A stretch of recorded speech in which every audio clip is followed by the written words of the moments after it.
arriving on the red carpet of the MTV VMAs in an egg. Excuse me? Spectacle. What? Yeah, was it a testicle, did you say? No, the spectacle.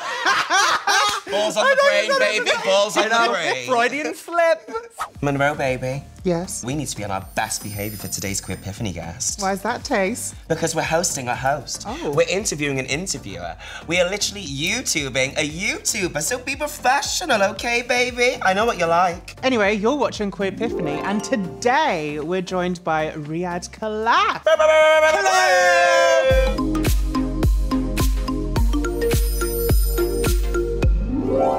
Riyadh, you're always so booked and busy. You've got so much going on, but before we get chatting, we must get you a cocktail, darling. And it's only your blooming favourite. Oh, Do you know what? That never gets old. divine. Oh, Cheers, girlos. Cheers. Don't say we aren't good hosts, baby. Look at you two, you're like a vision. Big These bird. old things. We've got a cockatoo and my mum's 70s curtains. Oh, we're going for Big Bird and like Big Garden. Yeah, here we are, baby. You should live inside each other. Never mind, never mind. Now, Riyadh, we're on tender hooks. I'm gagging, pleading, waiting. I need to know, what is your Queerpiphany, baby? Go! Lady Gaga's Monster Ball tour and just Gaga-ness in general. I mean, am I right? Oh my God. What a queen. She completely helped me find myself and realize that it wasn't embarrassing or bad to be LGBTQ+. It was actually a superpower. Yes. And that lady, she slays the game when it comes to tours. I've been to, what, the Monster Ball tour, the one that's Way Ball. Yes. Which ones have you been to? I've been to all of them. I went to the Monster Ball twice. Yeah. The first one I went to, I had like no money at the time. I was about 17 years old and I saved up everything I could. And I found some dude online and he said, I'll meet you on O'Connell Bridge and I'll give you the ticket there if you bring cash. And I thought, this is really dodgy. I'm not going to tell my mother. I'm just going to go and get the goods. Did you get the goods there? I got the goods. Don't do this at home. No, do not. It's not safe. It's not safe. I got the ticket, single ticket, back row of the O2. Like, there's literally behind me is a wall. Oh, the nosebleeds. Oh, wow. Yeah. Like, I needed an oxygen tank up there. And some binoculars. And it changed my life. That night, that one night changed my life. I cried, I laughed, I felt seen, I felt heard. The things that she was saying, not only performing as a singer and pop star, but the things that she was saying in her speeches made me have these queer epiphanies. I didn't have a word for them then, but now I do. The thing that I love about Gaga, it's not just Gaga, it's the Little Monsters. So what's been some of the ups about being part of that little monster gang? Well, having a mother monster meant that at that age, I felt like there was always this sort of energy looking over me, protecting me, understanding me. And it's at a time where you don't even really know what's going on with yourself. You think, am I flawed? Do I need to change this? Do I need to start watching some other stuff online to kind of change my mind into being quote unquote normal? And then she comes along and she goes, hey, being normal is boring. You be your unique, you're fabulous the way you are. You know, weird, fabulous self. And it was a line from the show that I loved, that I still remember to this day.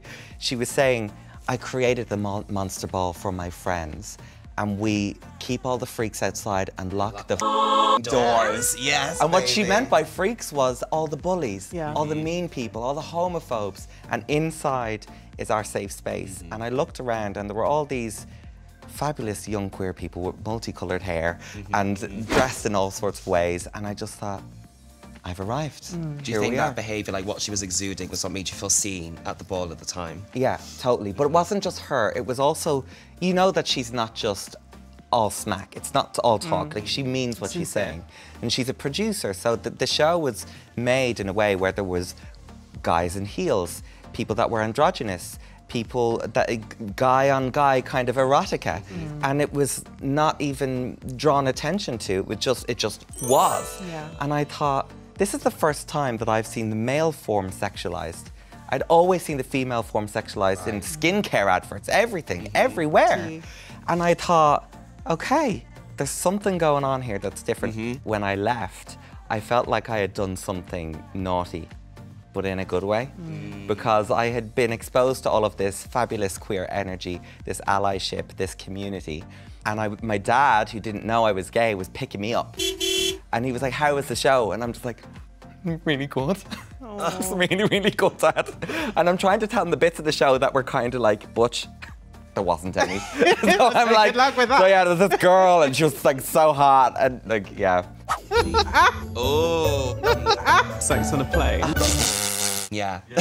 That's it. Welcome to the show. Right. Can we talk about what was going on in your life back then? So you're 17. How are you expressing yourself and how did the Monster Ball kind of act as a cultural reset for you? At the time, I was 17, 18, like you said, and I was secretly performing as Ireland's youngest drag queen, professional drag queen. What was your name? Roxy Stone. Roxy And she was very over the top. She was contouring before contouring was a thing. Yes. The eyebrows up to here, McDonald's eyebrows, and it was clown, full on clown. And I had this drag bag that I would literally drag into town, telling my parents that I was going for a sleepover at my friend's house, but there were silicone tits and hair and heels, the whole thing in that bag. And I can't believe how brave I was to practice makeup at home, to go out and perform in drag, but the Monster Ball and my discovery of this amazing human being, Lady Gaga, kind of crossed over with me starting drag, and it gave me this confidence to kind of go, I know this is kind of weird what I'm doing, I know my parents won't understand what I'm doing, but I know that one person will, and it's this woman I've never met. I truly believe that doing that, going to the Monster Ball, loving drag and learning that there led to me being a broadcaster and knowing how to interview people. So Gaga definitely had an imprint on your identity now. What other ways, apart from broadcasting, has she helped you to be yourself? The message that she put out there as a pop star was radical for the time. You know, people came before that were quite radical, like Madonna, etc. But I think she was pushing the boundaries as far as she could. You know, like the Alejandro video, you know, all these guys in heels and fishnets. People can handle it. You know what I mean? And people were kind of freaking out. There were complaints, but she was, no, this is my art. Take it or leave it. Yeah, you don't need to come to my show. Yeah.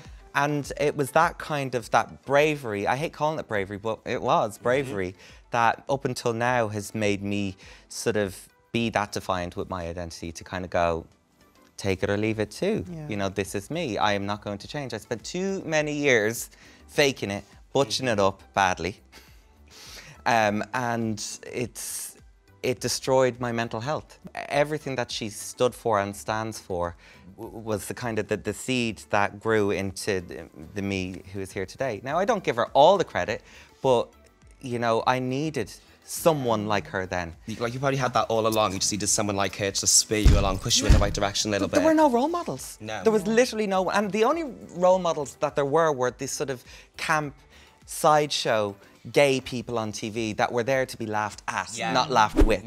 They're kind Not taken of seriously. Yeah. You need a variety of role models. Yeah, we are multifaceted human beings as queer people. I didn't think that I could be this imperfect person with goals for my life as a young gay man. I thought my options were incredibly limited.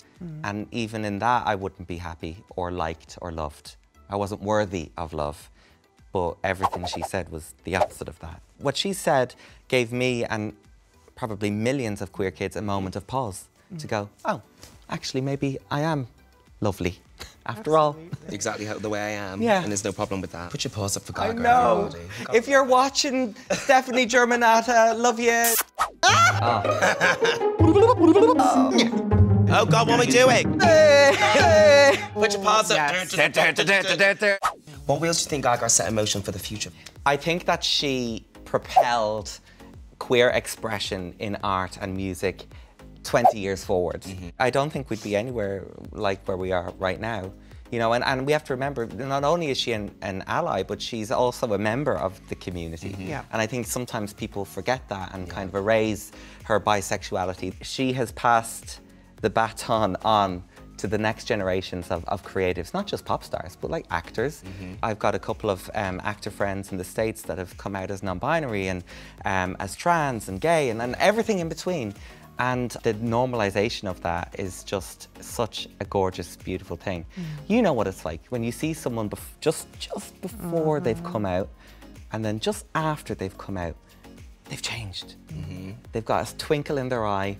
They've got this deep smile and this knowing energy of their self that wasn't there before. She instills a lot of bravery like that in people. Yeah. From the past to now. I mean, I remember going out when I was younger and I started seeing her first music videos, and then you would think, you know what, maybe it is okay for me to dress how I would want to. And there's like power in being a weirdo, whatever that is. And I think what she means by weirdo is just being you. Her impact's undeniable, from fashion to music videos to collaborations. Well, if we just park the music stuff for a second, it goes beyond that. It's the Born This Way Foundation. It's all of this extracurricular stuff that she does when she really doesn't have to do it. She puts the hours in, she puts the work in. So let's say, hypothetically speaking, you're throwing a big night out in honour of your Queerpiphany, yeah? Where are you hosting it? The George Bar in Dublin, my first ever gay bar that I snuck into. Come on. Wonderful. What music's playing?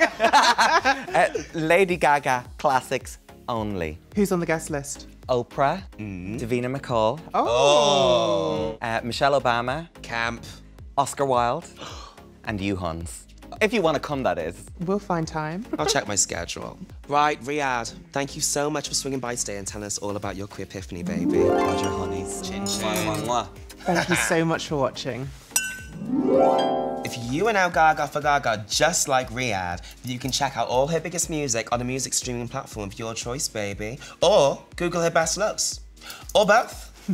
And if you're a young queer person looking for support, please check out Stonewall Charity. And at any time, you can also find a load of helpful resources on an array of topics and issues at the website on your screen right now. And don't you dare forget to hit like and subscribe to MTV UK's YouTube channel so you never miss a single second of Queerpiphany.